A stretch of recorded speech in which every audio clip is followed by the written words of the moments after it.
Hey, welcome to the podcast. Welcome to Coffee with Genooo. How are you doing? Hey, I'm all right. I'm all right. I know we were both nervous for this podcast. I know that, but Yeah. you got your coffee, you said? Yep, I've got it here in my little grumpy cat mug. That is so cute. I love cats.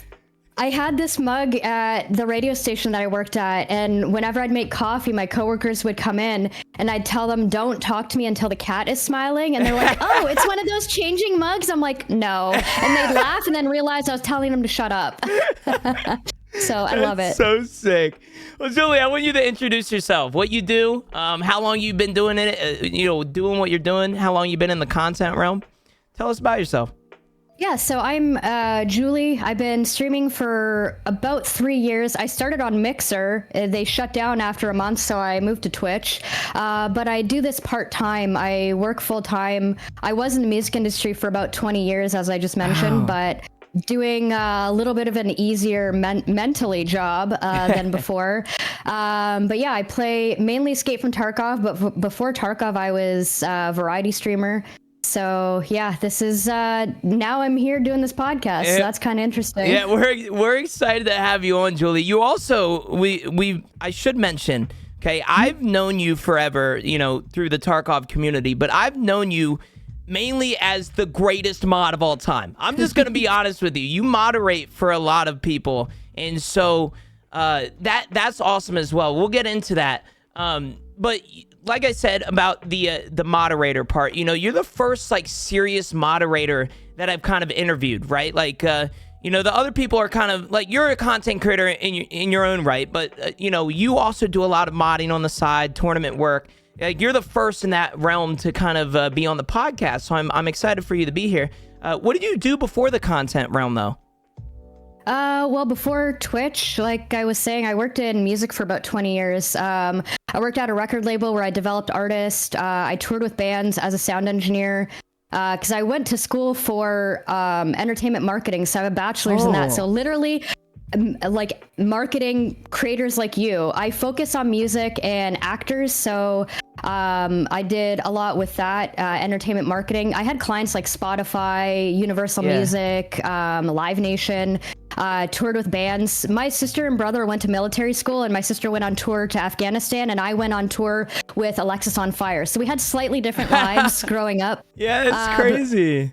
But it got to be too much. Once I moved back to Toronto, I realized I don't want to be working with these people again. So I actually now do marketing at a college. So I've been doing that for the past 5 years. I do stuff on the side with music, and I always will.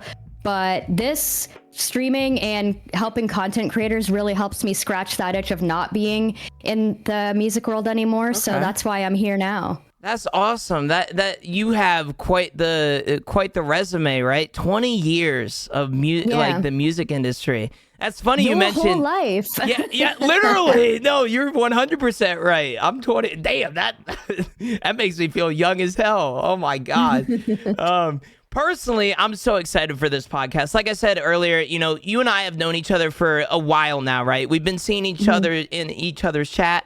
Like I said, you're one of the best mods I know on Twitch, and I genuinely mean that.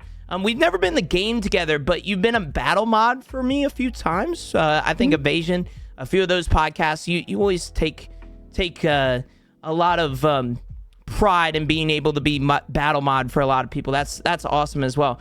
I do want to bring up, though, every time that I'm in a chat that you have a mod in, you will just randomly shout me out. And I think it's the funniest thing ever because, I'll just be, it will be Fudge or something. Hey, Fudge. And JewLee will just randomly shout me out. It's the greatest thing ever. And I really appreciate you for that. It means the world. Do you by chance remember the first time you saw a clip of me? I know you've been in the Tarkov realm for a while. Do you remember any of the first time you saw me? Well, actually, the first time was when I clipped you. You met Arson in a raid, and you guys, it was before VoIP, so you guys were voice spamming each other. I think he was playing with Finest, and you were playing with Blaze and Fudge, I think, and you had killed Finest. and I guess you both kind of realized that you knew each other and you were voice spamming and you did the Y spam. But I'm pretty sure I still have the clips. I have like yours, Arson, I think like Blaze. But that's how I got introduced to you and Blazed, was watching Arson. You guys met each other on customs, and then I clipped it. So the first clip was of you. That's so awesome. Yeah, Arson's a good friend of both of ours. He's a good dude. He's been on the podcast before. He's been begging me, honestly, to be back on the podcast. I keep telling him, like, we have so many people like yourself, JewLee, to interview before you get another shot, Arson. But that's awesome. We share a lot of great friends within the Tarkov realm. Now, speaking about Tarkov and kind of gaming, right? We've always known each other from the Tarkov community, with wiping a few months ago. How's it been going for you? I mean, I feel like this wipe has been rough for a lot of people, myself included. I know a lot felt it like a challenge, like they wanted to do what they did last wipe, but in a shorter amount of time. For me, I've never really felt that pressure. I'm a real, like I said before, I do this part-time. I'm a casual gamer, and the only time I really play Tarkov is when I stream, which is 3 days a week. And two days a week I progress, and 1 day a week I do offline PvPs.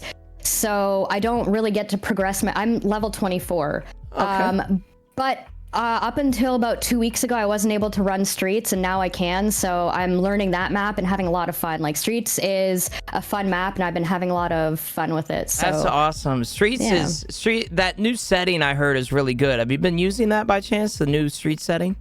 I haven't been using it. It's just some update that they did. It wasn't the recent one. It was the one that they did about 3 weeks ago.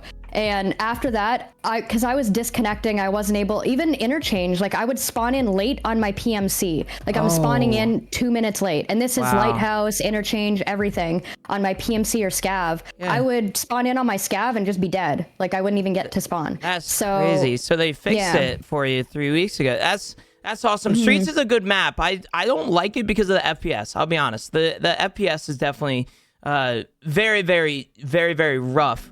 But other than that, I know, if I know anything about you, JewLee, and I've seen tweets and stuff of yours, you know, you are always a big advocate for being a part of a community, or like a games community, like Tarkov, right? You're a battle mod, you're a moderator for a lot of streamers.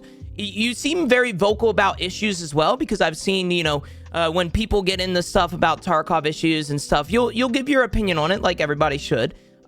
You seem to enjoy a sense of community. Is that true? Like, have you kind of grown up with that sort of thing? Like you like the feeling of a community, essentially? Yeah, I mean, growing up, I didn't really have many friends, so I got bullied a lot. So for me, I spent most of my time either cooking with my mom or gaming, and I started on a Commodore 64 doing Paperboy, doing Yahoo Pool and talking to people in like Yahoo chats, and even that like small thing when you're doing like the Yahoo chats and you're just doing that. Like I was one of those people that at your age in like the early 2000s, I'm meeting strangers on the internet and it was such a taboo thing, but it's people that I've gamed with or I've known for years online that I met with. And so for me, it's been a huge part of my life. Like I feel like I've had more online friends than I've had ones in person for the majority of my life. So building a community or having like a good group of people around me is important. And there have been times like I've stood up for stuff like cheaters in the game, and people have threatened me. I've actually had people threaten me personally in my life, my family threatened to dox me, all because I'm trying to expose like cheaters. There were people that were like viewbotting their channels that got partner, and they were like threatening me and stuff because I found out. Yeah, and I couldn't even do anything about it because it's like, well, I don't want to risk my personal safety. Do I go through a lawsuit? But because I'm a known mod, it would be surprising, but stuff like that happens to me often. Like I've had a lot of threats and stuff like that, but regardless of that, I don't back down. Corporate JewLee, back when I was in the music industry, she's a cutthroat bitch. So there you go. I'm a genuinely nice person and I have a really long fuse, but if you threaten me, it will not end well. Yeah, no, 100%. 100%. It's been bad recently for me, especially with TikTok, right? I've been getting a lot of threats and stuff through TikTok. I cannot imagine being a mod, especially for as many people you're mod for, right? Like the thing about with you being a mod is that like when you ban somebody, they take it as a like an attack to them, and they'll attack you back. You know, like if you have to time somebody out or attack or like ban somebody from a chat, it's no longer about the streamer. It's about the mod versus that guy that they banned. You know, and that I cannot imagine how much you have to deal with that on like a daily. You know, that's terrible. I'm sorry to hear about the threats. I will be honest, to kind of get away from the whole like mod stuff. What games do you play nowadays? Like, what are some of your favorites? I only know you from Tarkov, so I actually don't know a lot of the games that you play. Well, before I started playing Tarkov, I did a lot of variety stuff. So I'd be playing Raft, and I'd have like words on stream in the corner kind of thing. That's awesome. Well, when I first started, because I knew it was going to be really challenging, I started doing Jackbox party packs. So I'd be in like a Discord call with my friends, and I would just go live, and they would all be supporting me. So that's how I ended up getting affiliate, was like just doing party games. But if I'm gaming with friends, I do stuff like Raft, Forest, Dark Souls, Deep Rock Galactic. We love that game. Deep so Rock much fun. is so good. I love it. I played on Xbox and on Steam. Like, I have multiple characters. I have so much fun with it. One of my mods saying he would be so happy to be here right now. He's probably sleeping in, but we play Deep Rock sometimes on our boys' nights, and oh my god, it's such a blast of a game. It's so well made, and I think it's only made by like a few people, and it's so good. That's so awesome. We're talking about gaming. We've mentioned this so many times already. You moderate for a very large amount of creators. Any specific game you prefer watching while modding? Like, I know a lot of it's Tarkov, but is there any games that you kind of like watching while also, you know, moderating for somebody's chat? Well, for the most part, it is Tarkov. I am a sucker for words on stream. I love that game. So the games like Words on Stream, Gartic, like I'm a sucker for those like party ones. Yeah. I don't like games like Fall Guys or Among Us. Like, I don't know why, just something about them kind of annoy me, but I don't know, those like fun games where you can just do it in chat. I love those. Or ones where like Played Up where there's like chat interaction. Yeah, 100%. I forget that one game that it was like that. There was like a battle royale that like chat could have a decision in. I'm forgetting it now. It kind of died after release, but there was a really good game that I'm thinking about with chat interaction. I can't think of it. I'll think of it. Any games that are coming out that you're excited for? Like the Super Mario Brothers, but I want to get a Switch so I can play it. I grew up playing them on NES, and I've always wanted to get a Switch, so it's one of the games that would motivate me, because I used to actually speedrun Monster Hunter World, and Rise and World, and a lot of that series is on Switch or Nintendo DS. Okay. So I really want to be able to play those games, but yeah, I think that would be like the only one, really. I don't know, I'm really getting into Tarkov, and I want to get better at it, so I haven't been playing a lot of other games besides it, that's fair. I'll be honest, there's not a lot of games coming out that are necessarily enjoyable, too. Like, I know there's a few MMOs that might be coming out within the near future, but other than that, the gaming industry, I will say 2023 has been so much better than 2022 in regards to games. But other than that, like, there has not been a lot of good games that came out. The gaming industry, I feel like, is very stale right now, and I mean that in a very, very nice way. Now, outside of Tarkov in games, what do you think the future of gaming will look like? This is kind of a question I've never asked a creator before, but like, what do you think the future of gaming will be like? In my eyes, I think it might look like a little kind of like AI, and it might VR might be the future. Yeah, that's what I'm thinking too, is more VR, more interaction. Like, even when I started playing games like Need for Speed, you have like a steering wheel that's like barely mounted, and you couldn't use like pedals or anything like that. And now there's like full actual chair, like my Streamlabs chair, I can like lean all the way back and drive. So I think more interaction with it, where you can like stand up, VR, that kind of thing. I think that's going to be more widely popular. I think so too. I think a lot of those games that are coming out with like AI integration to where a character can literally do anything in the world. You know, I think that's going to be huge for a lot of people. Now, we talked about, so this is going to be not a new subject. We actually did this with Arson, and we're both friends with Arson, but I'm going to actually stream a paint for you. And so give me a second. I'm gonna stream it on Discord so you can see it. Let me pull this up here, and then do this. Hold on. Here you go.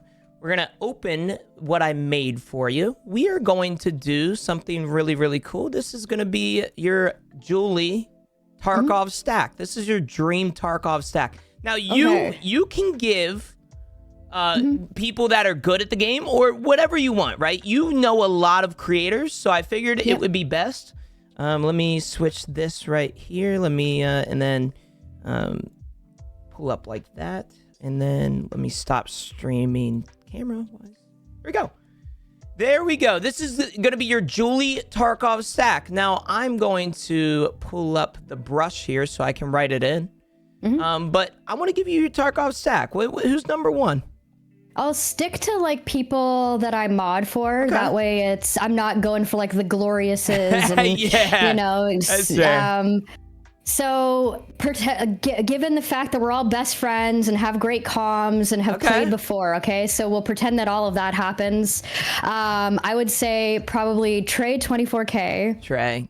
He's an absolute demon at the game. Yeah. Too. He is so good. We'll do Trey there. Yeah, that's awesome. He's definitely a good tournament competitor. I would say probably Nixia. She's got great RNG, a really good attitude, and she's cracked at the game too. She's so good. She's so good. I played Twitch Rivals with her once, and just that one time, I just saw how good she is at the video game. Nixia is a great friend as well. That's awesome. Trey, Nixia, this stack is going crazy. Who's that 3? Yeah. I would say Desmond Pilak. That guy is... Desmond. He's got moves, dude. Oh my gosh. Inertia did not nerf that man whatsoever. Same with Willers.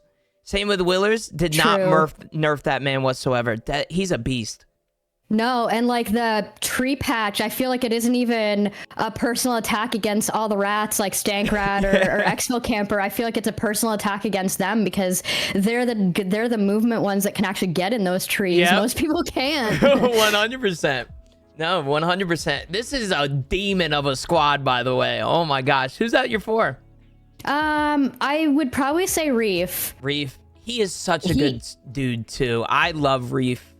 Yeah, and he's like a sleeper. People sleep on Reef. 100%. He's definitely cracked, but because he's so silly, people don't necessarily always see like the crack gameplay. But that guy can he'll sit there and like have a joint hanging out of his mouth and like dancing around and get a 3 stack, and you're like, huh? What did I just watch? One thing about Reef is, like you said, he's absolutely cracked at the video game. But I used to lurk Reef, and I still consider Reef a very good friend. I haven't touched bases with him recently, but he is such a good dude, and he's absolutely hilarious. Like, I would argue that Mr. Reef is like one of the funniest creators I know. Like, he's the type of dude to wipe a 5-man, like exactly like you said, like joint in mouth, just like wipe a 5-man completely. And it's the most hilarious thing ever by his reaction. I love Reef. This is such a good squad. You got the funny guy in Reef, you know, that's also secretly cracked. You got the movement king, the Desmond, absolute legend. You have Nixia, absolute, like, oh my God. Nixia is such a good leader too. We called her captain in Twitch Rivals when she was there. That's funny. And then Trey is just, oh my God, that dude is just, this is winning all tournaments, by the way. You will not lose here. You will not lose. And forgot to mention the one big name that we haven't forgotten about, the one that's really cracked, is JewLee. So that is the 5 stack for JewLee. Let's go. Oh my God. And I do want to say one thing, Reef and Nix. So everyone knows that I was like a caps lock demon. I still am, because I had a really crappy computer. And Reef, I was supposed to play with him, and he actually was like, listen, your computer is not great. I do want to play with you, but it's really challenging. Like I couldn't load into a raid with them because it was that bad. Wow. My GPU and my SSD were broken and I couldn't even edit. Like I edit videos for work. And so I woke up from a depression nap to my phone going off and I'm like, what the hell is going on? And I'm getting all these like emails from PayPal and I'm like, oh God, I'm getting like spam.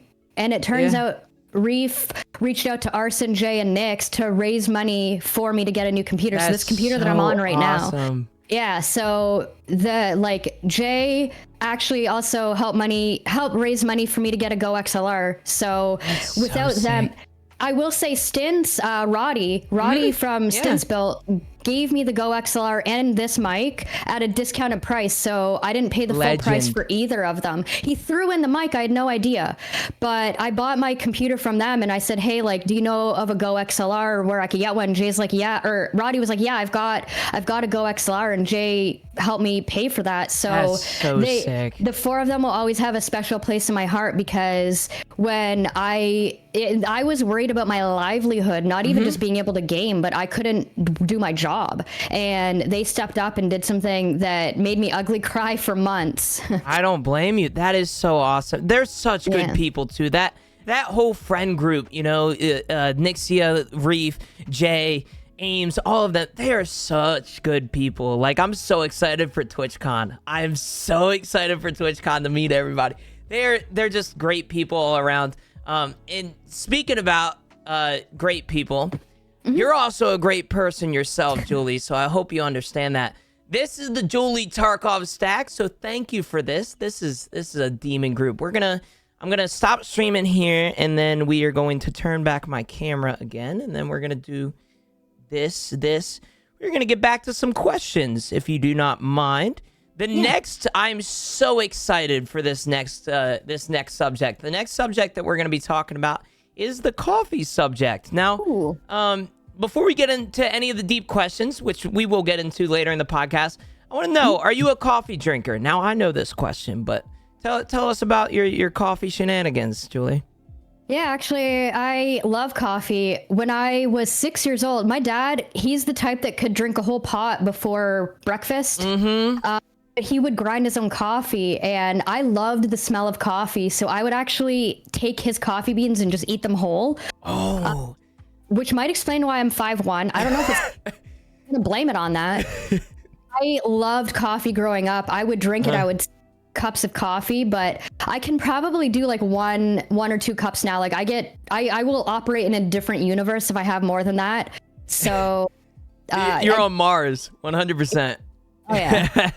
No, seriously, coffee, one thing that's not talked about coffee enough is the vibe of it. It's more than just a drink to me. You know, the smell of coffee is great. The feeling that you have having a cup of coffee is great. You know, the sun is coming up. You know, it might be a rainy day, but the sun is out there somewhere. You know, coffee itself is just such a good vibe. You know, it sounds to me that you kind of grew up with that. You know, coffee is a vibe almost. It's not necessarily just a drink. So that's awesome. So I'm glad to know that you're a coffee drinker, considering this is Coffee with Genooo. But you DM'd me the other day, and I asked you, I think I might have mentioned coffee. I said, just, you know, bring a nice cup of coffee. You mentioned the Breakfast of Champions is a coffee and a joint. Here we are. Yeah. I don't know much about the joint part. Okay, so this question is going to be a little rough. Okay, but I want to know. Okay, this is the one joint question I had. Is there a specific strain? Because I've been told by a lot of people that, you know, smoke. Is there a specific strain that goes better with coffee? Like you know. I don't know about strains. I do know like sativa, because there's indica, which is the nickname in the couch. That's the one that is like the typical Cheetos, falling asleep, passed out, you know, playing a game with the TV off kind of weed smoking. But sativa is like the wake up kind of weed. Fair. So I would say that is. And yeah, like I do the Breakfast of Champions because like I drink coffee so people could tolerate me, and I smoke weed so I could tolerate people. So that's why it works. That's so awesome, JewLee. Oh my god. That is so great. Besides the joint part, what's your favorite blend for coffee? Well, so there's this, when I worked in film, there was this coffee place that was next to the studio. I would walk there and there was a bakery in the whole place. Most of Toronto smells like sewage, but right where I worked, it smelled like bakery. And right next to the bakery was this amazing coffee place called Mountain View. And similar to the coffee that you get, it's kind of from all over. It's all like free trade coffee. They roast their beans themselves. And it was this really cool place that you could kind of like mix your own blends too. And the cool part is you could get like a big bag, like a big, like, a pound or whatever, a kilo bag, and for $10, like extremely cheap to buy it. But what they would do is from the blend, like with the extras, they would make you a cup of that coffee so you could try it. So you would leave with a cup of the coffee that you just like created, and then you would also have a bag of it too. And I used to go there all the time because it was such a great place. The owners were amazing, and you could just make whatever you wanted. So I would have like a mocha Colombian or a caramel. It's like a Subway of coffee, huh? Yeah, it was really neat. That's so sick. So your favorite blend is probably like what flavor of blend do you think is your favorite? In regards to coffee. I do like Colombian or like a light roast, because light roast is a stronger coffee. Like a lot of people think if you get a dark roast that you're getting like a stronger one, but dark roast means less caffeine. So I like a light, but I don't drink a lot of it. So yeah, it's really cool to have like the light roast kind of, or like I like a good Colombian coffee, like a house blend. It's funny you mention that because a lot of people don't know that light roasts are often less acidic as well, because they have more caffeine, they have less coffee acidity, and so it's very easy for people like myself that have stomach problems and acid problems. Light roasts are the way to go. Not only do you get more caffeine, you're more juiced up, but it's great, right? Like it's less acidic, 100%. Now I do gotta ask, iced or hot coffee? I do like an iced coffee, but I live in Canada, so it's cold. So I tend to go with the hot stuff. That's fair. Simple answer. And then last hot take question: Starbucks or Dunkin'? Now you said you're in Canada, so I'm gonna switch this up. I'm gonna audible this question: Starbucks, Dunkin', or Timmy's? Because I know that's a big thing in Canada. So Dunkin's not that great here. Kind of like how Tim Hortons isn't great in the States. Dunkin' isn't great here. I don't really know how to order at Starbucks because they're confusing. So I mostly go to Tim Hortons. 100%. You go to Starbucks, you ask for a medium, and they'll be like, "Oh, so you want a venti?" It's like, "No, brother, I want a medium." Okay, so a venti. I'm like, "No."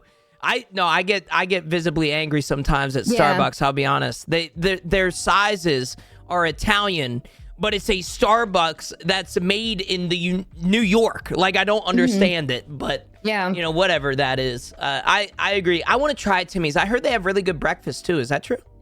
Yeah, it's a really good breakfast. Like McDonald's, how they have like their McMuffins, like all of that started at Tim Hortons. Really? Before, so they had that long before. And we actually have McDonald's all day breakfast too. I don't think you guys have that in the US. We used to. And then COVID hit, and then they stopped doing all-day breakfast, which... Ours, started because of COVID, really? Basically. Yeah. I wish we had all... I know some McDonald's do all-day breakfast nowadays, but small-town PA, they're not doing all-day breakfast, that's for sure. Now, I'm glad we talked about coffee because, coffee with Genooo and everything, but I want to get in the content creation. So, I said this...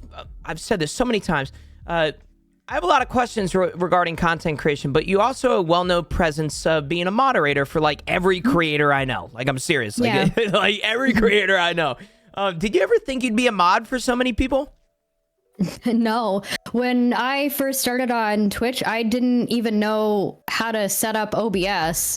And you know what I mean? It was crazy. I did not expect for it to be where it is now. That's for sure. And like I was saying with Reef, he was probably my biggest cheerleader in all of it. I remember him, he was doing a 4-stack with Arson, Nyx, and Jay, and he's like, I think I was trying to start a squad stream, and he's like, how come you guys don't even, he's like, your squad stream would already be done if you had JewLee as a mod. And then he was yelling at them, and all of them made me a mod, and that just kind of how it started from there was Reef kind of being my biggest advocate. That's awesome. How many people do you mod for now? Do you know? I remember like a year ago or two, it was like, I want to say it was like 140, JewLee. Yeah. I feel like some people will mod you just because they see you in other chats and they're like, oh my God, I'm going to start streaming. I'm just going to mod JewLee. You know, I guarantee, has this ever happened? Have you ever gone to a stream that you've kind of never been in before and you were mod already? Yeah, I've definitely had first time chatter sword for sure. And like, it's not even so awesome. No, it does happen a lot with people that have never like streamed before. Cause people that are like newer, they'll just be like, hey, can I make you mod if I ever stream? And I'm like, yeah.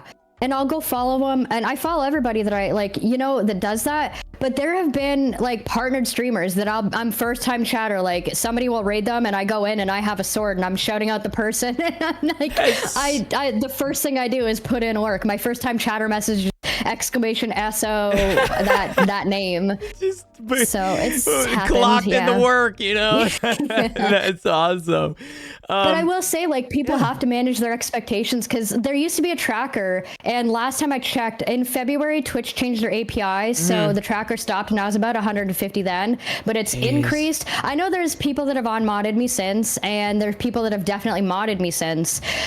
So it's hovering around the 150, but it probably closer to 170 now. I don't, that's just a lot of people. There's a reason, okay? And I got to get into a little bit of a story time. I told JewLee, probably about 2 years now, I told JewLee specifically, I was like, hey, I know you're a mod for like everybody that I know. I'm going to not mod you because you can have a safe place to sit here and watch the stream and not have any duties to do. And I I think it's hilarious because I told you that since day one. I was like, everybody's modding JewLee, but JewLee, I want you to be able to find a safe place to where you can just be yourself. You know, not saying you can't be yourself as a mod, but like, you know, you also, you know, somebody shouts or somebody raids, you know, you shout out, right? I want you to have a place to where you can just, you know, sit back and relax a little bit, you know? So that's awesome. Now, I know you're an avid content creator as well. Were you modding before the content journey, or were you streaming before the face, like being the face of the mods?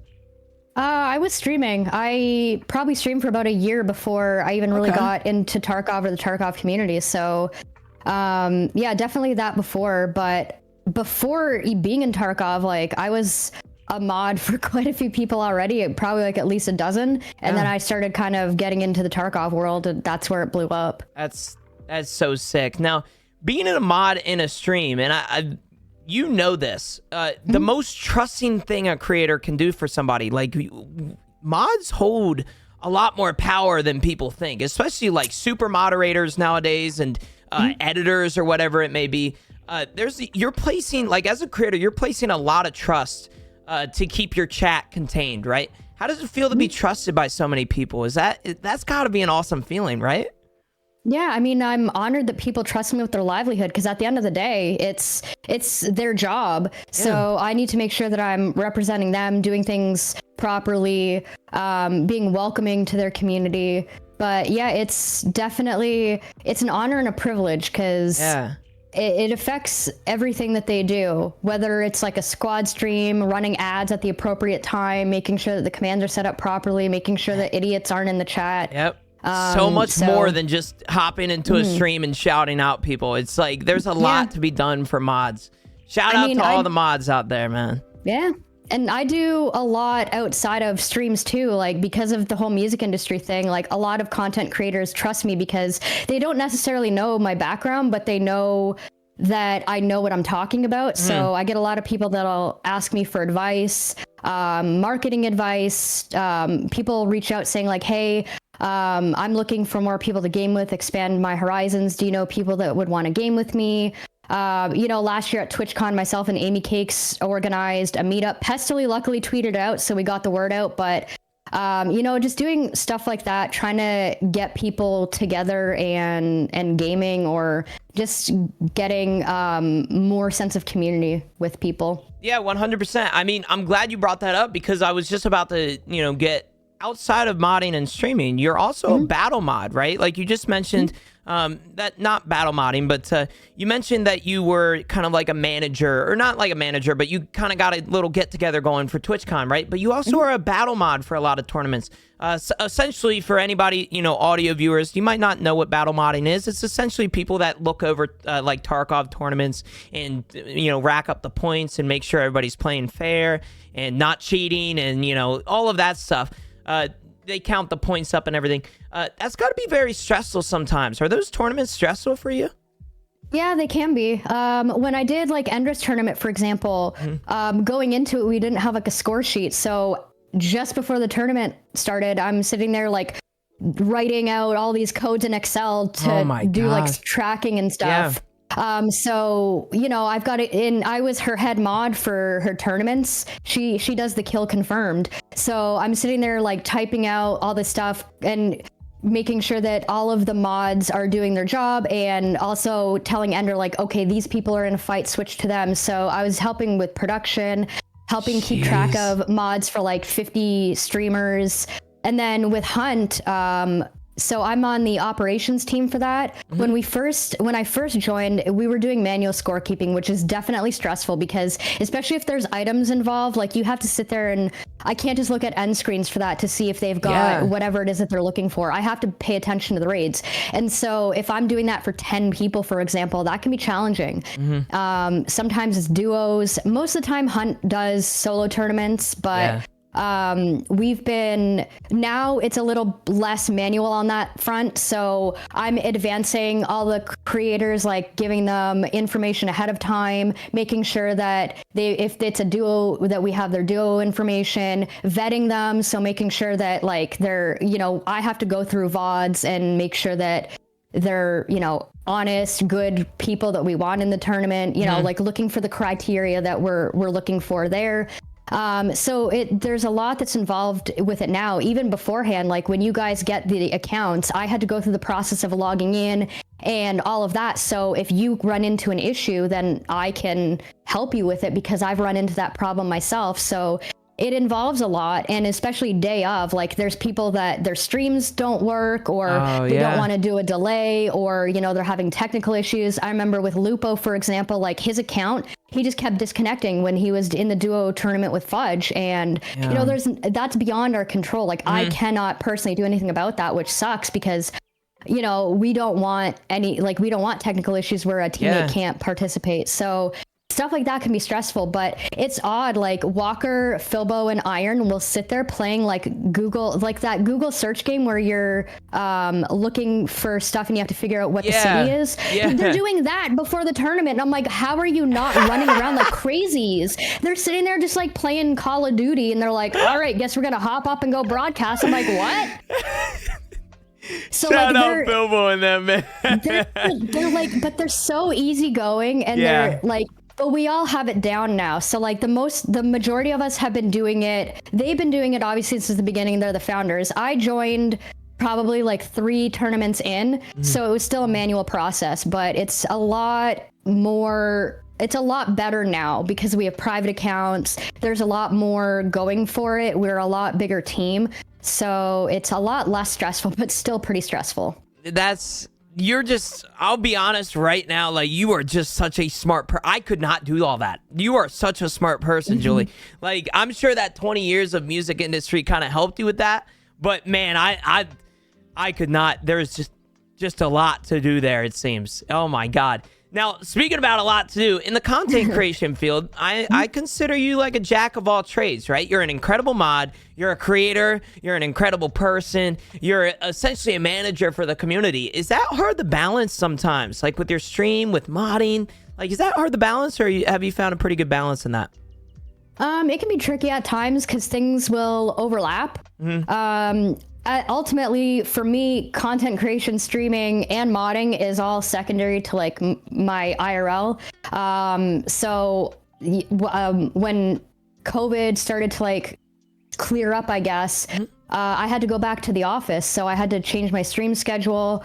It gets tough to balance it all.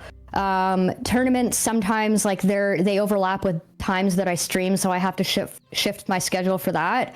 But in the music industry, I worked a really high pressure job, and it was like 16 hours where I'm glued to my phone, and 3 a.m. when a band's getting off stage or whatever. Like, there have been times I'm getting a call at 4 a.m. because one of the artists is in like Florida and they got arrested. So I'm sitting there having to like call a lawyer for them, or if I'm on tour with a band. So like, it's funny to say, like, music industry is really tough. And like, I know streaming mentally can be challenging, and the environment, it can be toxic, but I came here to relax. So if you can imagine that I came here to relax, how bad it can get. Yeah. Oh, that's very eye-opening, because I've never had a real job or anything in the music industry or nothing. The closest thing that you'll get to music industry is these podcasts, Spotify. But other than that, I've never had a real job, and I've been a big advocate for how hard streaming is mentally, but it is crazy to me that you came here to relax, because the way that I see it nowadays, it is very toxic. You kind of hit that, you got that right? But that's awesome that like you came to content creation to kind of sit back and relax, rather than coming here for an initiative to be, oh, I'm a big streamer, rah, rah, rah, like all those people, what they do nowadays. Do you find it easier to be a content creator now, watching so many people? I know you said you were streaming for about a year, but has modding for people kind of opened your eyes to some things, maybe some ideas that you wanted to try out? Yeah, I mean, so it's kind of funny because like, I feel a lot of people are in my shoes when they started gaming or streaming, where they either got bullied or they not necessarily weren't as popular or like whatever, but they came to streaming because they wanted to have their own voice on their own terms. And I'm the same way. Like, I want to be able to have my own voice and have my own. So with modding, I don't get to do that, right? Like, if I mod for you, for example, I have to follow your rules. It's all how you. So for me, I get to do my own thing. I do see what works and what doesn't from a lot of people, but I also like, my personality is quite different. So I can see what works for people, and that might not necessarily work for me, but I am able to see how things kind of play out and how things do work out. So I'm able to kind of see and kind of cherry pick those things and work them into my personality. But I find if I can't watch the people, like the people that are like the telephone voice and hi, that you like, I can't work from that. So a lot of that stuff I find is definitely not for me. 100%. I find like a lot that doesn't work, and so I at least know what not to do. But I try to be authentic to me, and then kind of see how things play out for other people and see if that works for me, like the offline PvP stuff or that kind of thing. That's such a good answer, right? That's so important as in the creator field, is being true to yourself and being who you want to be. I do love that answer, because you kind of, like you said, cherry pick things, like, for example, as both of us are creators, we see people do certain things. So like an example for me would be Fudge doing his subathon recently and all these goals and stuff that he has. As a creator, I genuinely look at that stuff and I'm like, oh, okay, so Fudge is doing this. I think that's a really good idea. And then there's something maybe in there that I don't necessarily like. Oh, I'm like, oh, if I would ever do one of these, I probably wouldn't do that, but I'd do that. And, it's very cool that that you're a mod for so many people, that you can kind of look at a lot of different examples, like for me, I look at, close friends, I clearly don't steal any ideas or anything, but we got to look at friends and different creators. You have a bunch of people to look from, and that's really, really cool. I'm sure that's, that really helps out the stream sometimes, especially with some new ideas. Now, going back to being a mod, do you have any tips for someone to become a mod? Because I've been DM'd a few times, not a lot, but a lot of people have asked me, like, if I was to become a mod for you, what do I need to do? Do you have any tips for that sort of thing? Well, I would say 2 things would be, like, the first, be like active in the chats. Be welcoming. If someone raids, welcome the raiders, thank that person for raiding. First time chatter messages, like, always reply to those or welcome those people. Because especially when you're going to a new streamer, or if you've never really been on Twitch, it's really intimidating when you don't know that person or you don't know anybody in that chat. So having somebody to talk to, like I don't want to go to dinner by myself at a restaurant. I'd rather go with a person. So having somebody that wants to connect with you or wants to make you feel welcome is an important part. And I would say the second thing is know that streamer or get to know that person. Like me, I said, I'll be a first-time chatter in a stream. I don't necessarily know what's going to set that content creator off. I don't know what's going to make them happy, what's going to make them sad. The one thing about streaming that differs from music or other stuff that I've done is streaming and content creation are on Twitch. It's reality TV that the users or the audience can manipulate real time. Yeah. So like you can make or break somebody's day in an instant, and mods can also do that, but they're the ones that help in a positive direction. So they're the ones that can stop that idiot from being an idiot, but you can have all sorts of people come in and somebody could say something like, oh, wow, that was an awesome play. Or somebody could be like, wow, you're a shitty person, Geno. Yeah. Wow, I can't believe you killed that scav. Or someone gives a sub, and like all of those things can change the outcome instantly. So that you have such to be a good able way to think about that. I never thought about it like that. That's such a good answer.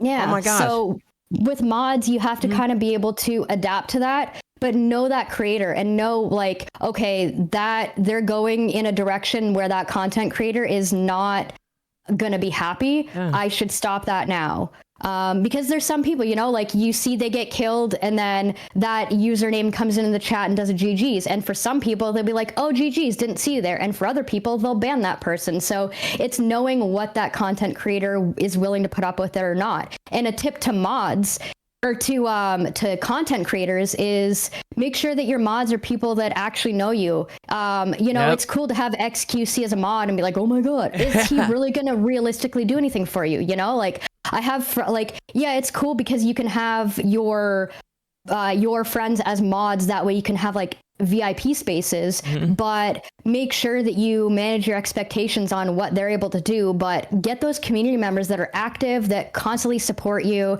that are there all the time, no matter what game you play, and make them mods instead of not necessarily don't make me a mod, but manage your expectations with me moderating, but also make sure that you have mods that you trust and that are going to be in your community and active. I've always preached from the beginning, very similar to what you just said, right? You want people being moderators that are like-minded individuals.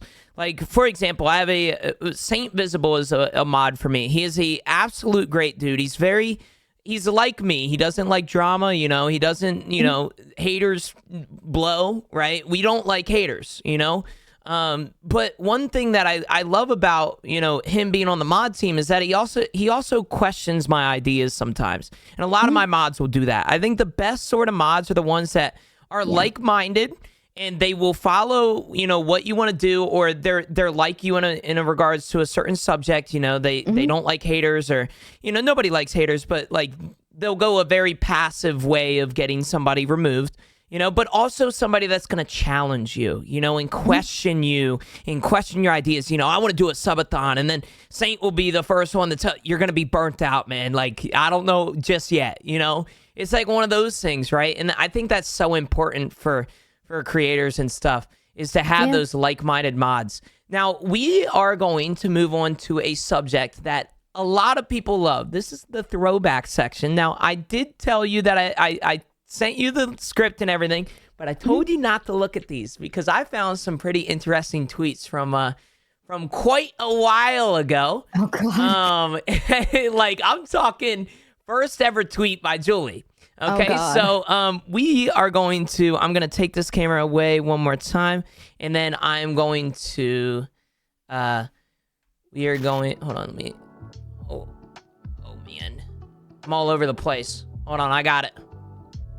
I don't know if you're going to be able to see this. Let's see here. I don't know if you can see this, but I found your first ever tweet, JewLee. Your first ever tweet. Hold on, let me... There we go. Your first ever tweet. Twitter sucks. Yeah. January 12th, by the way, 2011. Yeah. If it makes you feel old, I was 10 years old when you made this tweet. I was in elementary. What is 10 years old, man? That's, God, oh my gosh. Man, I cannot imagine how old or what grade I was in. I don't even want to do the math. But that is a while ago, January 12th. And so I went back and found this tweet. And then I also found a very similar one. I hope you can see this. Let me actually copy and paste this over here.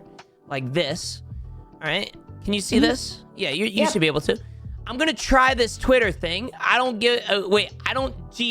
really knew what that meant, but here we go. I don't get it. I don't get it. Oh, okay. Twitter failing. Yeah. This is about a year after that last tweet. This is like I want to say your second ever tweet. So it was funny to me that you brought up Twitter sucks. And then about a year later, you're going to try the Twitter thing. So I went all the way back there. That is a long time ago, JewLee. You know that? Yeah, Man, yeah. 10 years. 10 years. It is. Well, when I started on Twitter, so my kind of like theory behind it, like I used Facebook a lot. I went from MySpace to Facebook. And even doing that was like, I did it begrudgingly. Yeah. But I found like Twitter was like the status part of Facebook, and Instagram is kind of like the photo part of it. And now there's like TikTok, which is like the short attention span people. Yeah. But Facebook had like all of it. And so I didn't want to switch to like the shitty, but to me, I found it was like the shitty part of Facebook. Like, I don't want to go and listen to people rant. I'll just stay on Facebook where I don't have to look at that. So I didn't do it for the longest time because I just didn't feel like I wanted to be on there, but everybody started moving there. So I did. And that's why I was like, well, I guess I'm going to give it a go. That's completely fair, JewLee. I just thought it was funny. It was, Twitter sucks. And then you started it again. I thought that was hilarious. Now I do have a few other tweets. I have 2 more tweets. One of them is actually a meme, and I found this meme absolutely hilarious because it was it was kind of like a darker, or not a darker, but like it was funny. Damn, girl, are you sitting on an F5 key? Cause that ass is refreshing. October 19th, 2016, and you know this meme was from that time period because of the format of it. Oh yeah. That's when memes were goated, not, just mean. Nowadays memes. I make a lot of Tarkov ones. I made a bunch about baddie and like kings and arson. I did one of like the mean girls, and that's why like Arson, Jay, Reef, and Nyx changed their name to all the mean girl names and everything a while back. So I'm a meme queen. Like my Twitter is all you won't see anything about my stream really. It's all shit posting and Tarkov stuff. That's okay. We follow JewLee for these memes, so keep these coming. Oh man, I thought that was hilarious. And then just how long ago it was, I thought it was funny, the meme format, We do have one more tweet, and then we'll get into a very old clip. I did go back enough to find an old photo of you, JewLee. Now, if I got this right, this was actually you with a country artist. Now, I don't know if you're going to remember this, but this is Tim Hicks. I don't know if you were... Yep. I worked at a radio station, today's Country BX 93, but I work with a lot of artists, not just in radio, but everybody that I met, every artist, I'd make them do the mustache. And there was a few that actually have mustaches as well. So they did a mustache on me and I did one with them. But everybody that I met, I would always do the mustache. So I've got like Tim Hicks, I've got like Serena Ryder, Flo Rida, Vanilla Ice, Justin Timberlake. Like I've got all of these people with my mustache over the years. That's so cool. I got this done for Movember in 2010. I did a charity event. So I got it done at a concert. The venue, it was a tattoo shop. So the next door, I got a tattoo done by my friend, and I got it done that night. So that was where it started. That band, which was Big Wreck. I have mustache, and it's like wrapped in plastic, but that's where it all started in 2010. Was November of 2010. I got that tattoo, and so yeah, that was me at the radio station. That's awesome. Now I will say, when I went back in your tweets, there was a lot of music stuff. So now that makes sense, right? Yeah. it seemed to me that did you watch a lot of music shows, or not shows, but like TV shows and stuff? Because when I went back, there were a lot of like, it was so funny, right? Nowadays, it's like, it's not necessarily common, but you were taking pictures of your TV of like contestants and stuff. I thought that was really cool. So that's awesome though. The mustache. So this is Tim Hicks. I've never heard of Tim Hicks, but that's awesome. I mean, yeah, he's a Canadian country artist. Oh, okay. Yeah. That's sick. That really is really cool. You have a lot of experience with a lot of great people, JewLee. That's cool.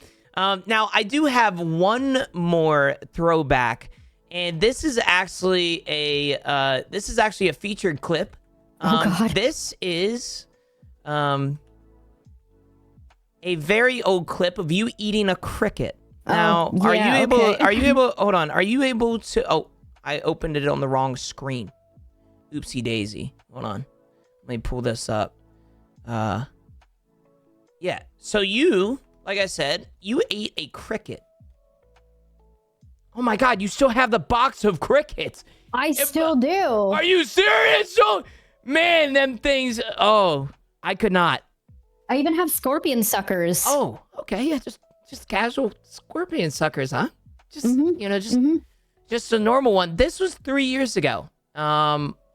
You were playing Raft at the time, and you ate a cricket. And I want to watch this. I'm gonna turn off the. Let me turn off this lo-fi real quick for you, and then you see my Peepo Carlos headset there.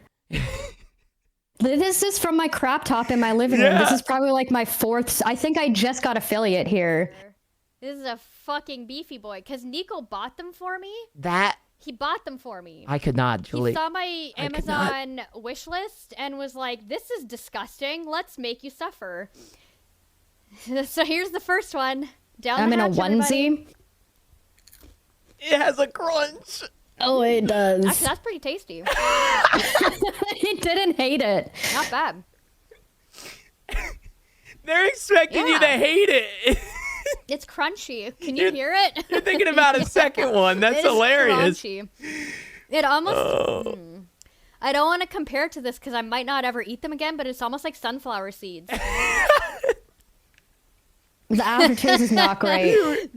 So I ate my first one. Thanks for the crickets, Nico. And thanks for the raid, Sabo, and deciding what disgusting cricket I'm gonna eat first. Oh, have you got them. Have you ate any since? I assume you have, yeah? Oh yeah, I have.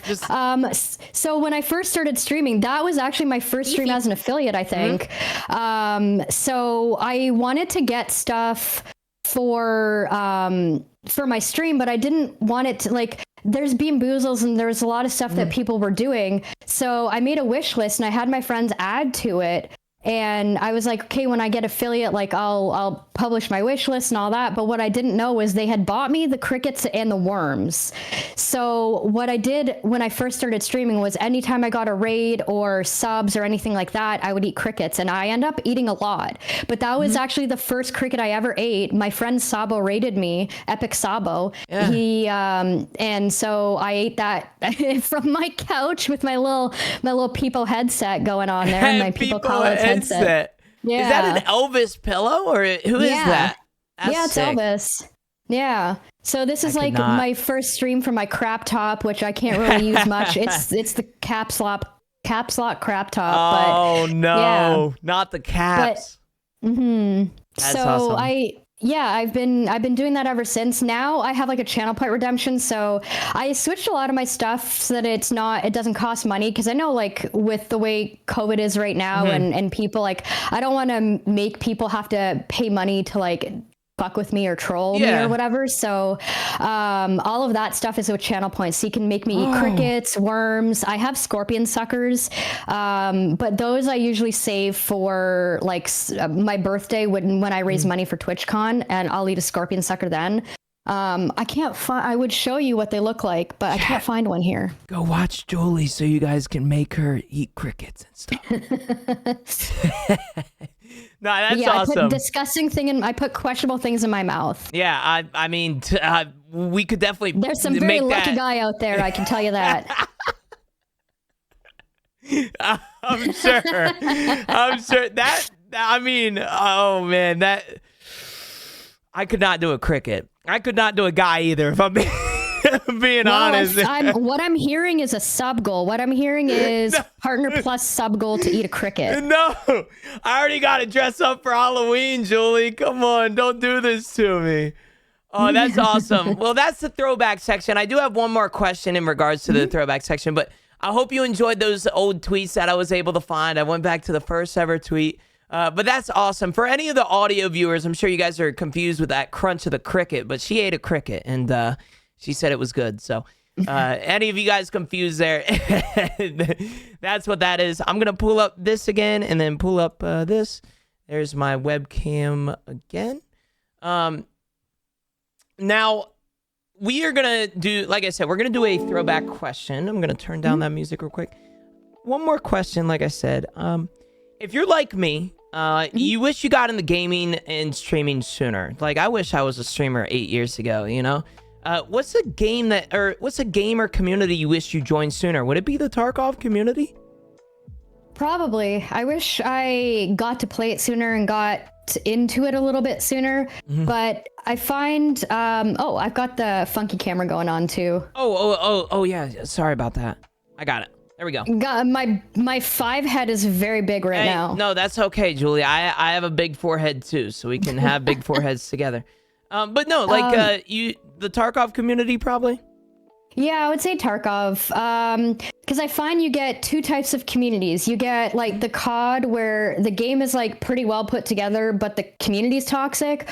Or you've got Tarkov where the game is janky, and so everyone kind of unites and is against the toxic game. So that's kind of like Tarkov, where the game is the enemy, and we're all kind of. I mean, you get the outliers, you get those people that don't get along, and that happens. Like, not every personality is going to get along, but I find there's a lot more support for each other. There's a lot more unity and people wanting to be like friendly with each other. So that camaraderie is really nice, and I feel like I wish I would have gotten into it sooner or known about it sooner, so I could be a part of the community a lot earlier. Yeah, I agree. I wish I was. I'm young as it is, but I wish I started streaming sooner, you know? I started streaming full-time at 19. I kind of wish I started sooner just so I have more of a solidified future, but, you know, you shoulda, coulda, woulda situation. I'm glad to be here now, and I wouldn't have been able to find, as you know, people as great as yourself, JewLee, if it wasn't for the Tarkov community, so I'm thankful for it. I do want to get into the life and mental health section, so these are going to be some deep questions. And I said this in the DMs. If you don't want to answer anything, please do not. Okay, you do not have to. But I think I have some pretty good questions for you. I talked about you being very vocal in communities and discussing, you know, important issues. Are you the same way with life? Like, are you very vocal? Are you a very vocal person? Yeah, I definitely am quite vocal. I try my best to stand up for myself and people around me. But yeah, it's I'm like how I am on stream or how I am in like on Twitch, I'm the exact same. I smoke too much weed to be able to to remember lies or a personality that I'm faking. So for me, I don't really change. I don't do the whole hi guys phone voice. I don't do that stuff. Just being yourself. That's the best creators in my opinion. The ones that can just sit back and be themselves, you know? It's so great, right? I would say I'm the same way, right? Like, I try and be I'm a very vocal person on stream, and I try to be a very vocal person off stream. It's just I'm shy, very shy in person. Streaming is kind of a way to allow me to not be shy, and it allows me to kind of sit back and actually enjoy you know, people for who they are rather than worrying about if they like me or hate me, you know? If you stop by my stream, I assume that you're going to like me or whatever, you know? So I think that's a very good point that you brought up, you know? Like, being yourself is the best way to grow, in my opinion. You are always around a great community. We talked about the Tarkov community, the gaming community, whether it's Tarkov or tournament organizers, you know. Is there any life communities you enjoy? Like you said, music, right? But is there any communities, you know, hobbies that you're kind of into? Skiing or like music, cars, like etc. Is there any life communities that you're kind of involved in? Yeah, like definitely music. I still am quite involved in it. I still talk to a lot of the bands and artists that I work with. I still go to their shows and whatnot. But one thing I love my cats. I actually had one recently pass away, so I've got one now out of the two. I know my little kitty cat Tony Montana. She had cancer and unfortunately passed away, but I still have my little Bruce Banner who was here earlier. So one thing that I do is volunteer at the animal shelter here. So especially because it gets cold, I help build the little winter shelters. So you take like the big Rubbermaid bins and small coolers and make like the little shelters for them. So every year, I always go and help build those. I have some in my backyard because where I live, like I'm in a pretty decent sized city, but there's like literally coyotes, foxes in my backyard, all sorts of different stuff. I had cats too. So I had the shelter, but there was a family of bunnies living in my shelter last winter. So sick. Yeah, that's so cool. I've been looking at ways to try and help the community more, like IRL community. And I think volunteering for like an animal shelter is one of the best things that you can do. You know, it opens your eyes for a lot of experiences. You know, like, you know, seeing other animals go through a very, you know, hard time, whether it be, you know, not having a shelter or not having a place to stay during the winter, it kind of opens your eyes, you know? Yeah. I feel like you become a lot more of a very grateful person, you know, seeing all these animals kind of go through what they're going through. It kind of allows you to sit back and, you know, be grateful for what you have. You know, it could be worse, right? And I think that's a very good thing to be in. So, I'm glad you're also in in music and stuff still, right? Like you're friends with the creators or the artists and stuff, and that's really cool. It's always good to have people that, you know, a past hobby or, you know, something that you enjoyed before to kind of be friends with still. Now, if you're like me, I struggle with being patient sometimes, but as a mod and a creator, you almost need to. Has being a mod and a creator helped with your patience IRL? It definitely has. Because like with typing, it's always hard to like gauge context, especially like I was saying earlier with that GG's coming in where the name matches the person that killed you. Like sometimes if you're in a bad mood, that person might be the one that sets you off. But I feel like it's definitely made me a lot more patient and understanding because everyone comes from different walks of life, and it just makes me grateful for like the people around me as well. But yeah, it's definitely helped me a lot with that, and in general, just being able to like get things out. I feel it's been definitely an interesting journey with it because I, you know, like everybody else, I really had no idea what I was doing when it came to like Twitch streaming modding. But I feel over time it's definitely affected my IRL and for the positive. 100%. There's also I think something that is not understood about us creators is that a lot of people will look at us and think that we have just perfect lives. You know, our mental health is perfect, or you know, streaming that streaming is so easy, you know what I'm saying? But a lot of people don't realize that it also, you know, it affects us positively, but it also affects us negatively. And I'm glad you brought up that earlier and stuff like that. You mentioned that you know, that person coming in and saying GG's can be that set off for the day, you know? So I'm glad you brought that up. What has modding taught you about life? So kind of going back to that question, but what has modding taught you about life? Any life lessons you've learned from being a mod? Yeah, I mean, there's always a lot more going on than people think, whether it's that chatter, whether it's the mods, VIPs, the content creators.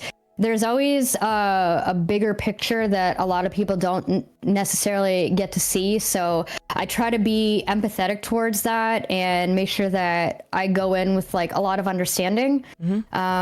Because again, like whether it's the creator or that chatter, you can make or break somebody's day just by a few words.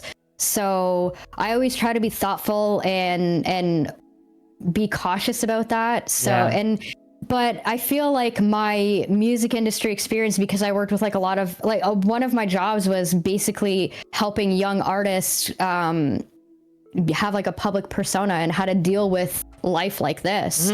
So they kind of both go hand in hand. Like that's given me experience on Twitch, and Twitch has kind of also come full circle with the patience and understanding. That's awesome. It very, like, I feel like being a mod and a creator makes you almost a very empathetic person, because you see so many people going through a really rough time, you know, or well, not always see them, but you'll open Twitter and somebody's, you know, having a bad day, and you know, you'll open stream and, you know, somebody's not necessarily having the greatest day. It allows you to be a lot more empathetic. It's kind of like that the animal shelter a little bit, you know. We're very empathetic people because of our jobs and what our livelihood is. So I'm like I said before, I'm very glad you brought that up. Random question, but does your family know of your modding adventures / creator adventures? Like, how do they feel about it? I'm always curious. Well, so even growing up in music, like I said, my sister went on tour to Afghanistan and I went with a band. My parents just never understood how I could work in the music industry and not be on stage. So it took a really long time. I went to school at a recording studio, and my graduation or my convocation or a keynote speaker was this man, Alan Cross, and he is like renowned in the music industry. Like if you come to Canada and you get interviewed by somebody, it's either George Strombo, Nardwar, or Alan Cross, who has since passed away, unfortunately. But at his keynote speech, he was talking about being in the music industry and how his parents never understood it, how he could do that. And after that keynote speech, my dad would walk up to me and he just said, "I get it now." And it took like 15 years and Alan Cross for my dad to understand it, but he finally did. And when it comes to streaming, I kind of feel like it's the same way. They don't necessarily understand. Like my dad could not fathom how 4 people raised money to buy me a computer, or that I help content creators create content. So it's a bit weird, but they do understand it. My dad did ask me if I was ever going to pursue it full time, and he actually did. He encouraged me, which is quite awesome. It's quite contrary to like most of it. Like my parents discouraged me for the longest time to be in the music industry. They did not like me in that realm. They didn't like me in entertainment. When I got to radio, they were okay with it because my dad listens to the radio. He loves it. But when it came to streaming, like they kind of get it, but not really. But they understand that I like doing it and I can have some sort of income from it. I get to express myself. But they don't really understand it as much, but they are encouraging, which is very different because they didn't understand a lot of my life. That's sometimes all we need, you know. It's just somebody being not necessarily understanding. That's how my parents are. They don't necessarily understand streaming, but they encourage me to keep going, you know. They encourage me to, you know, keep streaming and doing what I do. So it's very important to kind of have that in your life. A very encouraging person and telling you about that. Now, if there was a family member that came up to you and they ask you said, "I'm a moderator for, you know, streamers." How do you describe that? You know, like, oh God. Like I'll tell you a story. I said this in a prior podcast. When I first started streaming, I told my grandmother that she was like, "How do you get paid?" And I was like, "Yeah, I get subs." She's like, "Oh, okay." And so you could tell she was like confused. And later down the road, or later at the dinner table, she was like, "Okay, so I gotta ask, what type of subs are you getting? Like Subway, Jersey Mike's, or?" And I'm like, Grandma, I'm getting paid in subscriptions." And she's like, "What are those?" And so I had to explain all the subscriptions part. But how is that for you? Like, how do you describe being a creator or a moderator to your family? I basically told my dad I'm a dumbass on camera and I shittily play games. I'm like, I crappily play games on the internet and somehow, for some reason, people watch me. But I like it's funny because like when I first started on Twitch, one of the people that I watched was Kings, and I showed him King's stream and I was like, "Hey Kings, can you do your commercial?" And if you know, like his he's got like the fleshlight commercial, and I was like, so those are like the people that I don't mod for Kings, I'm a VIP in his channel, but I was like, those are the types of people that I mod for. My dad's like, "Are you huh?"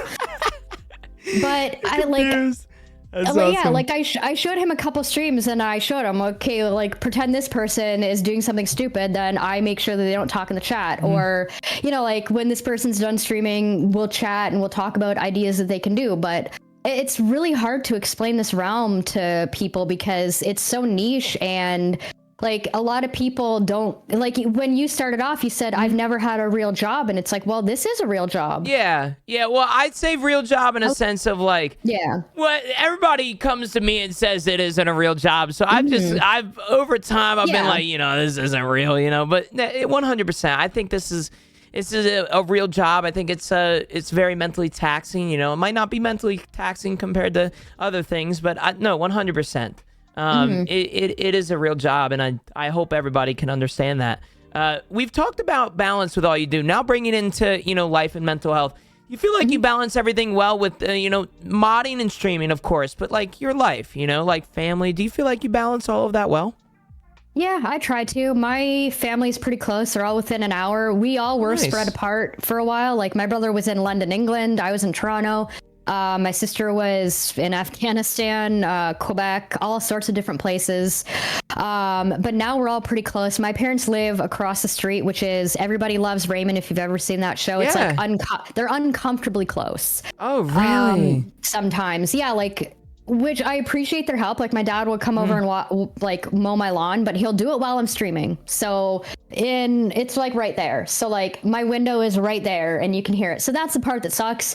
But I feel like I do balance it pretty well. I'm also in therapy. I go once a month to a therapist, and I think everybody should be in therapy because I don't think everybody has the ability to deal with 100% of every situation 100% of the time. We just don't. We don't have the tools to be able to deal with it. Sometimes you get caught off guard, and you need that help. So I go to therapy. I try to take that downtime. In the winters, I try to snowboard. I spend a lot of time with my cats. I'm an avid gardener. Like my backyard, because I worked in concerts for a really long time, it's a loud, aggressive environment. And I just like quiet. So I have nice gardens. I've got a pool, a hot tub, a really nice backyard. And I like to spend a lot of time in my backyard. So, if it's like raining in the summer, I'll light a joint in the hammock and I'll like watch the rain in the backyard. I've got enough tree coverage. Sick. But I have like tomatoes that I grew from seeds and planted. And I have like all these tomatoes and cucumbers, and I garden a lot. So I try to balance being offline with online, but a lot of my life, because I work from home now, is like I'm in front of a computer 16 hours a day, and so there is times that I need to get away and decompress, and I do take that time. The majority of people that I mod for understand that, and I've never really had issues. Some people are like, wow, you haven't been here in like 2 weeks. And I'm like, okay, bye. And then I know those aren't the people that are for me, but the majority of people that I mod for really understand that, and they gave me that time, especially like even when my cat passed away, my boss, my two managers, I emailed them. I was like, hey, I had to make a really tough decision tonight.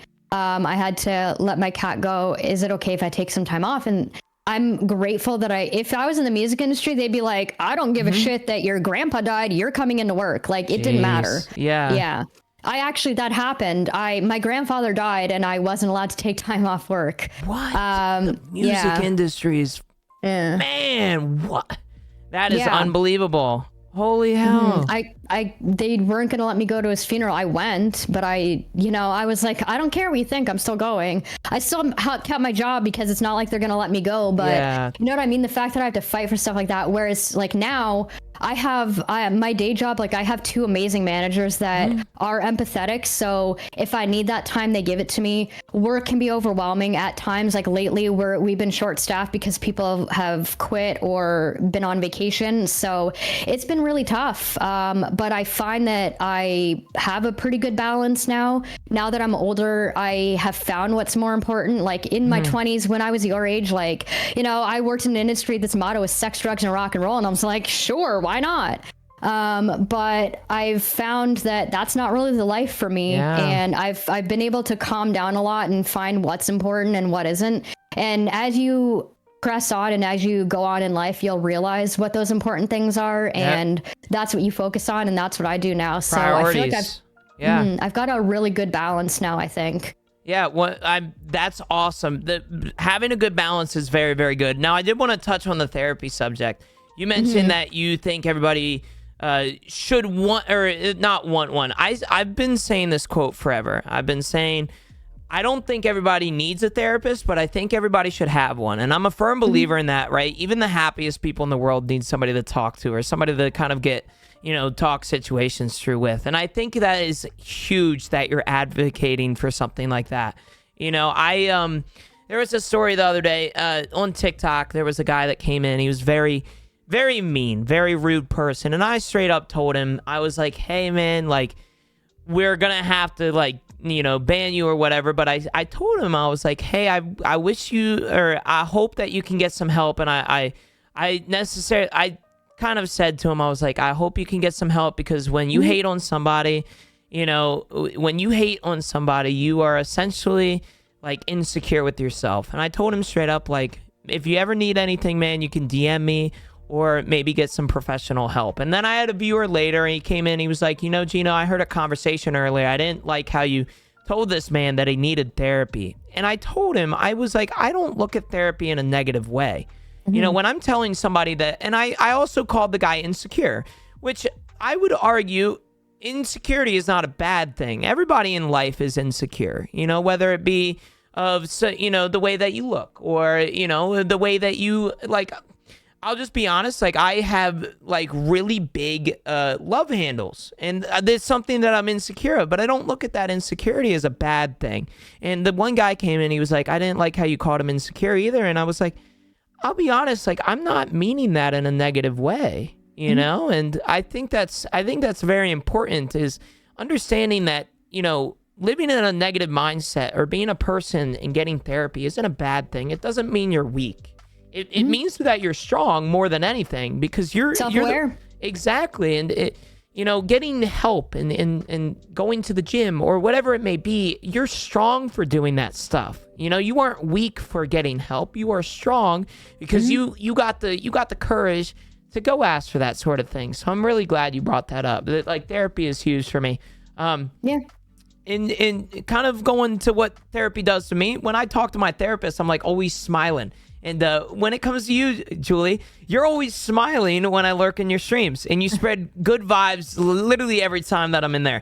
Have you always been that way? Like, is there anything in your life? I know for me, I've always been this way, but there have been a few things in my life that have kind of made me appreciate the good time, or made me appreciate the good time. Yeah, the good times even more. And it allows me to spread those good vibes. It's because I've been able to, or I've gone through the bad stuff. I feel like that's what people don't realize, is that you got to get through the rain to get to the rainbow. You got to get through. Without rain, there isn't sunshine, and without sunshine, there isn't rain. So, have you always been that way? You've been a very positive person? Yeah, for the most part. I have a pretty long fuse when it comes to stuff. Because again, I try to come from a place of understanding, and people will come into my stream and be like, I have cancer, and some people will be like, I'm sorry to hear that, and then that's the end of the conversation. But I'll sit there and talk to them about it, because sometimes they don't have people to talk to, and I don't mean necessarily like a therapist, but they don't have a friend or a family member that they can address that with. But I try not to shy away from those subjects, because life isn't always happy rainbows, sunshine. There is rain, as you said. Yes. So I try, like, I'm a positive person, but when people come in and have like negative things, and I don't mean like, wow, you're ugly. I mean like that something tragic or bad happened, or they're going through something, like, I don't say, sir, you can't talk about it, because it's easier to tell people not to want to talk about it. But I feel having somebody there is important, and Yeah, like, so I'm not always necessarily like warm and rainbows, but I'm just an understanding person. So yeah, I like to like joke and smoke weed and have fun. I always try to be that person that's cheery, but it's a personality trait. It's a characteristic of mine. Like me being outgoing and doing this interview, like in doing this podcast, it's not like being outgoing is not characteristic. It's a skill that I developed. Whereas like Yes. the empathy, because I always felt ignored as like I had older siblings, but I got bullied. So I never felt like I had a voice. So whenever people came to me, I was always that person that I was always interested, because I never had like a lot of people to like talk to, and I always just love that people wanted to be able to talk to me and trust me and tell me things. So I've always just been that person that people go to and talk to. So I don't know, I think it just developed from me never having a voice as a kid. That's just such a good, that is, sorry to hear that you didn't have a voice as a kid, but I'm so glad that you're using that towards the better. You know, so many people use things like that to become somebody, not necessarily like a negative person. You know, a lot of people feel the need that they don't have a voice as a child, and they feel as though they should be negative for the rest of their lives. A lot of people live in grudges and negativity and stuff, and it's very important that you mention that too, because a lot of people that, you know, preach positivity, and I try and be on myself for this. I try and tell myself it's okay to be positive, and you should be positive, but there's a thing is toxic positivity. You know, if somebody comes in, I had, like you brought up, you know, I have cancer, right? I'm not going to tell them, you'll get through it, brother. Like, no, like the truth is that person is going through something right now, and they want to be heard, right? And that's why I've always said, it sounds to me that you're the same way. Everybody in my stream and every viewer to me is more than a viewer. They're not a statistic to me. They're families. They're a family person. They're friends, right? If somebody was in the hospital in my stream, I would go visit them. That's the type of person that we are, JewLee. You know, and it's good that you brought that up, right? Is don't be toxic, or don't be you know, toxic positivity, right? Don't you know, you're gonna you'll have a good day tomorrow. Like that's some things that we need to hear, but like some things that not everybody wants to hear, you know. And it's very important that we're understanding of, you know, somebody could be going through a really rough time right now, but we have to tell them that it's okay to go through that rough time and to appreciate that rough time in a sense, you know, rather than telling them that, a good time is on the way, you know. Sometimes you got to sit in that rough time, you know, you got to sit in that rain and learn to dance in it, you know. So I'm glad you brought that up. And that, like I said, those were some very deep questions, but I do want to move on from that. We're going to talk about the we've talked about the present in the past. We are going to be talking about the future. So the future of Tarkov is very bright, especially for somebody like yourself. You're a battle mod, especially with Arena. Are you excited for Arena and seeing the community expand? There's going to be a lot of new people, more tournaments. Are you excited for that sort of thing? Yeah, I'm excited because I know a lot of people have felt like Tarkov itself has been stale or stagnant, especially those who've been there from like day one or have been playing for a few wipes. So seeing like the community get reinvigorated, like I know it's weird to say how, because like everyone goes to Logic for the information, then BSG kind of like cracked down on that. But seeing people trying to figure out new events, I think that's really cool. That excitement, I miss that because like as cool as it is to know that information, I feel like that needs to be kind of like discovered. I agree. And I feel like Arena needs to be like discovered by people. I'm really excited to try it at TwitchCon. I can't wait for it to be released. I think the tournaments are going to be so much fun from it. I know Amped is like really excited. We're going to be doing a lot of stuff with Arena, and we're still going to be doing stuff with Tarkov and like regular Escape from Tarkov, but Arena is going to be a whole new world. I can't wait to see what is going on with Arena, and I'm just looking forward to seeing everybody kind of get reinvigorated in the Tarkov community and get really excited for the game again, because there's just been a lot of negativity surrounding it the past couple wipes. So seeing people looking forward to it is exciting. I'm so excited for Arena. I'm so excited to try. I'm so excited for TwitchCon. Yeah. Oh man. Speaking about that, what's coming up for JewLee? Any big plans? Like I said, TwitchCon is a week from now. We're gonna be gaming Arena a literal 7 days from now. I'm so excited. What's coming up for you though? Besides TwitchCon, what do you got going on? Yeah, like TwitchCon is a big thing that's happening.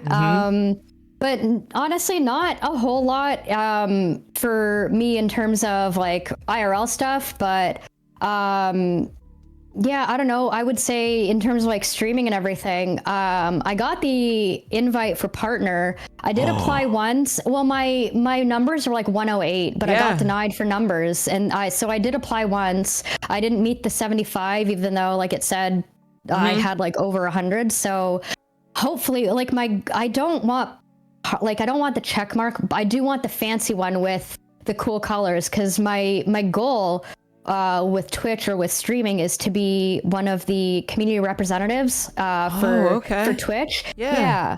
So I want to be an ambassador, but you have to be a partner for that.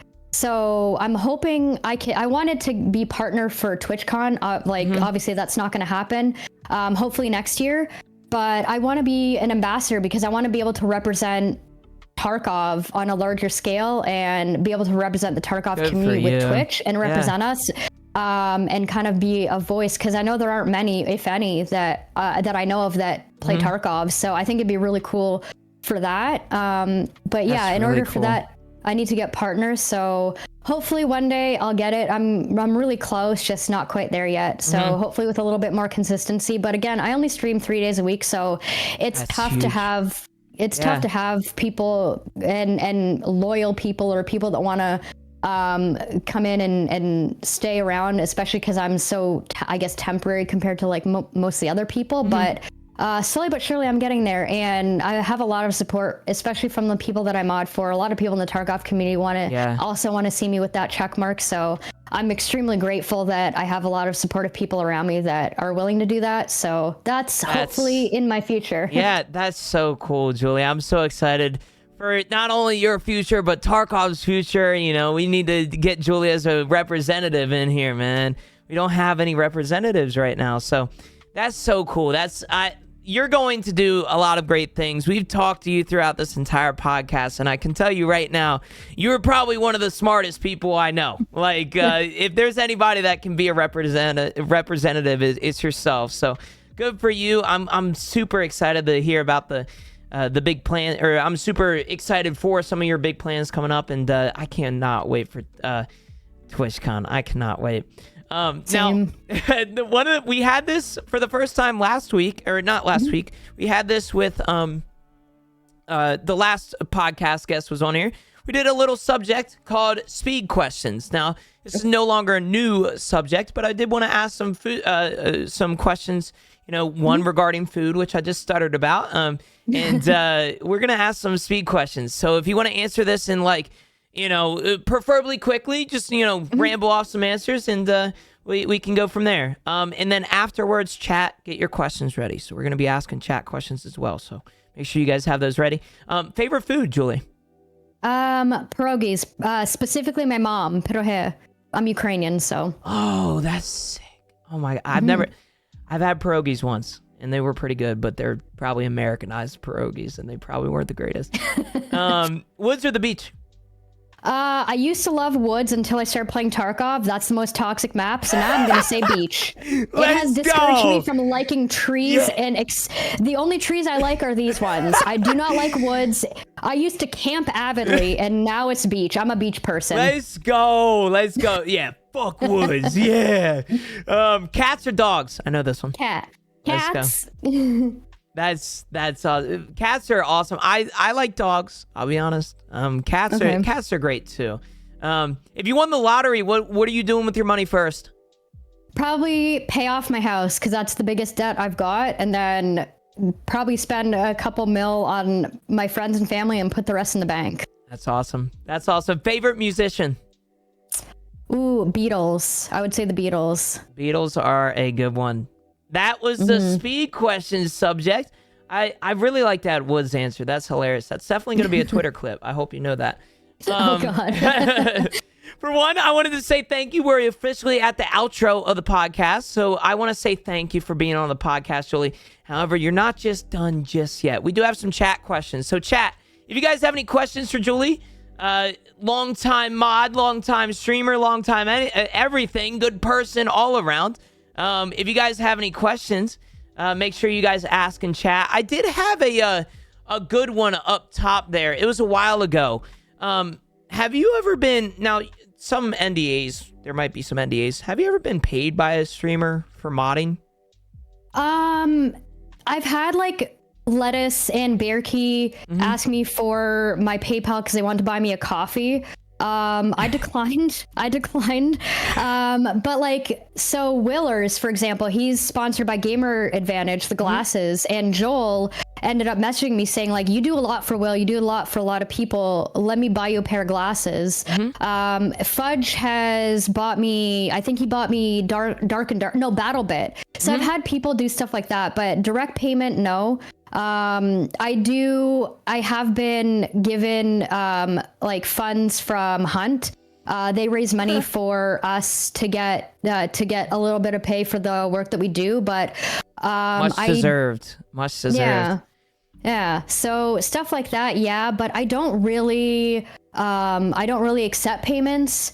I don't expect people to give me anything, raid me, follow me, lurk, or anything like that, or even game with me. So the fact that people even offer to do stuff like that, and then there's Reef, Arson, Nix, and Jay, who obviously like they've basically supported me from the get-go. So stuff like that, but I've never, I don't want payment. I just want to be able to support creators, and that's about it. Just a wholesome answer, JewLee, man. Just a wholesome answer. I got a few questions here. Why are you wrong about Woods? She's not wrong, so we're going to move on from that question. Who do you think the most influential streamer for Tarkov is? That's a good one. I like that. There's a lot. I mean, I guess there's influences in different ways. Yeah, so that's true. You've got like Pestily and Landmark and like those guys that are, you know, the bigger streamers that definitely have a lot of influence, the ones that specifically even talk to the devs. So I'd think from that perspective, like you've got people that actually have the devs' ears that can talk to them. So there's influence there. I would say with like community and community growing, Pestily is also like a big one with that, but there's a lot of like smaller, or not necessarily smaller, but ones that aren't like on that level. Like I say like Nix, Reef, they're like huge community advocates. You know, you've got Sigma who does tournaments and has like a lot of influence. She's her and I are known as like Tarkov mamas. So like, you know, we'll basically babysit all the kids. So, you know, I don't have kids, but for some reason now I have like almost 200 that I take care of.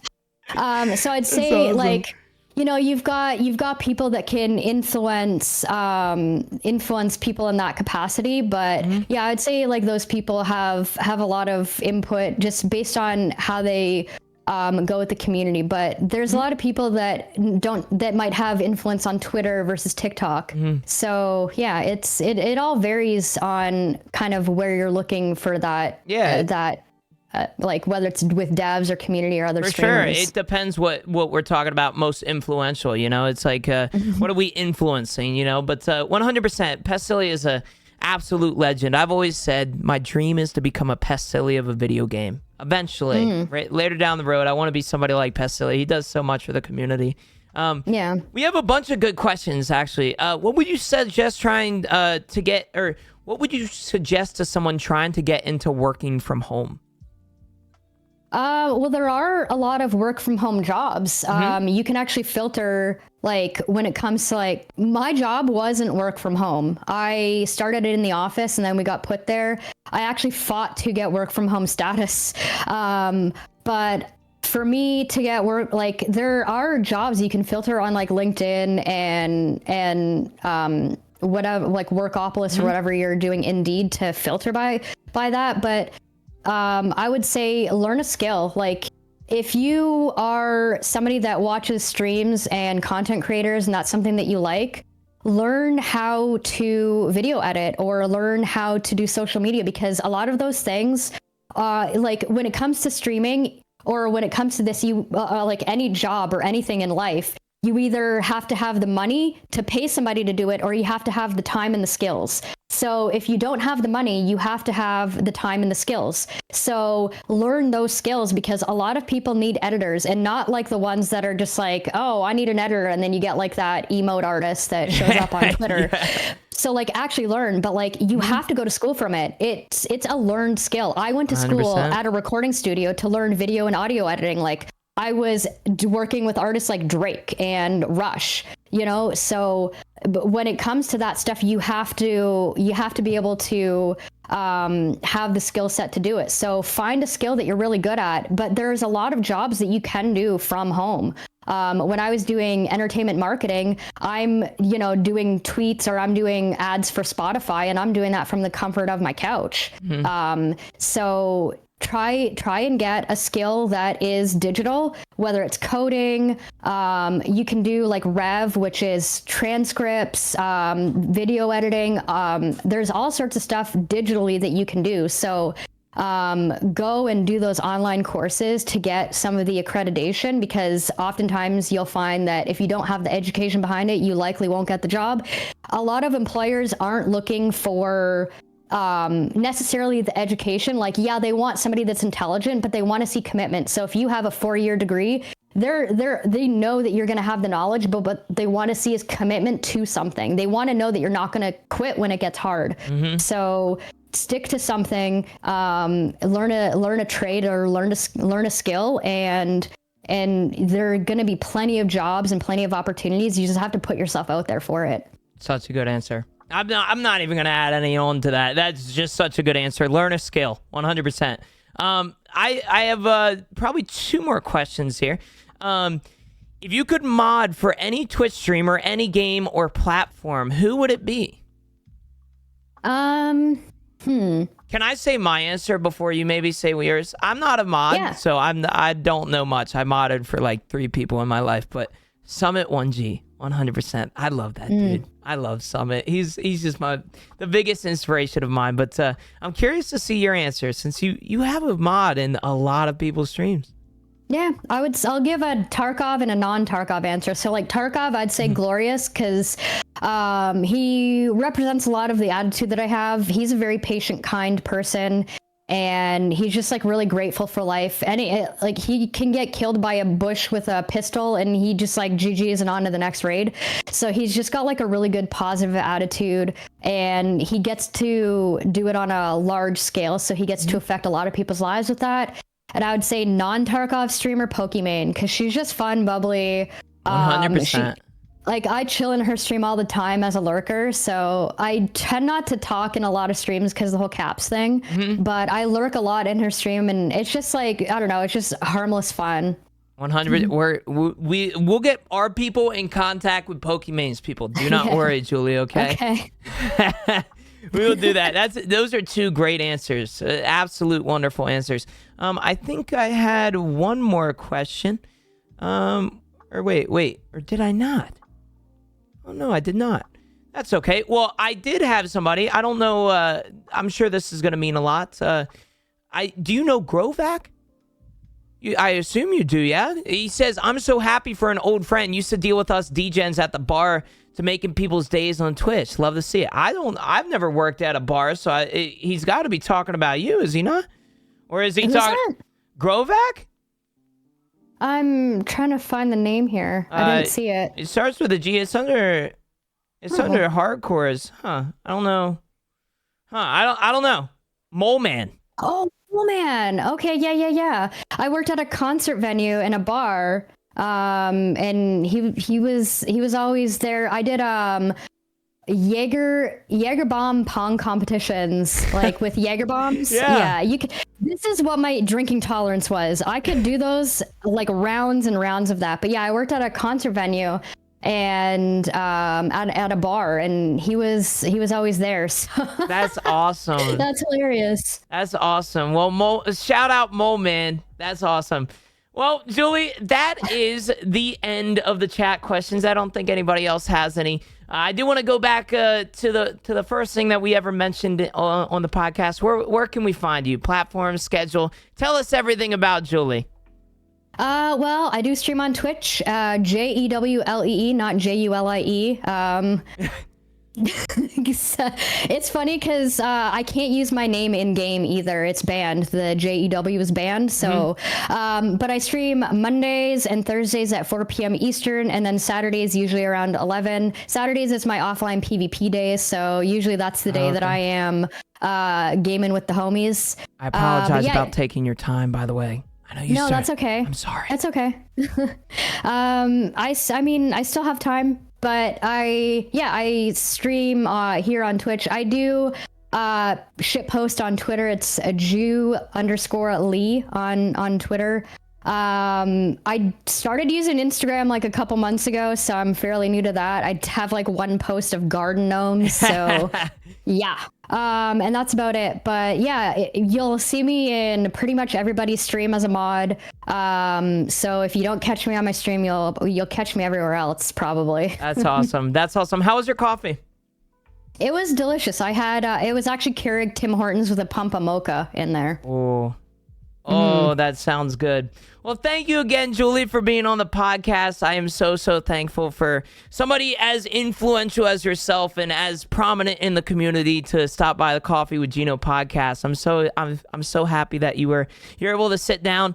Hopefully the nervousness feeling went away. I know both of us were nervous before the podcast, but thank you again for being on the podcast. I'm beyond thankful. If you guys don't know JewLee, you guys better go follow her or you're banned from all those chats, okay?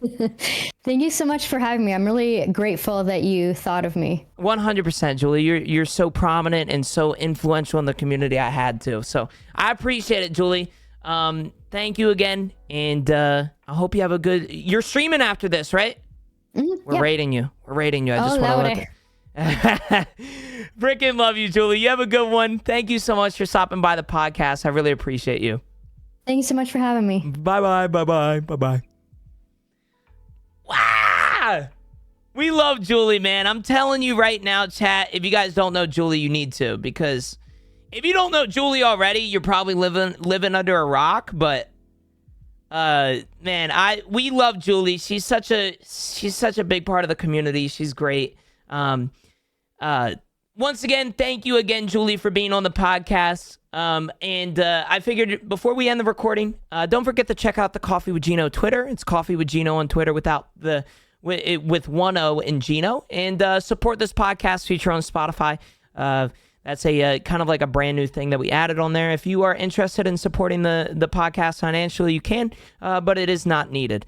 And a reminder, stay safe, stay caffeinated, and I'll see you soon. Peace.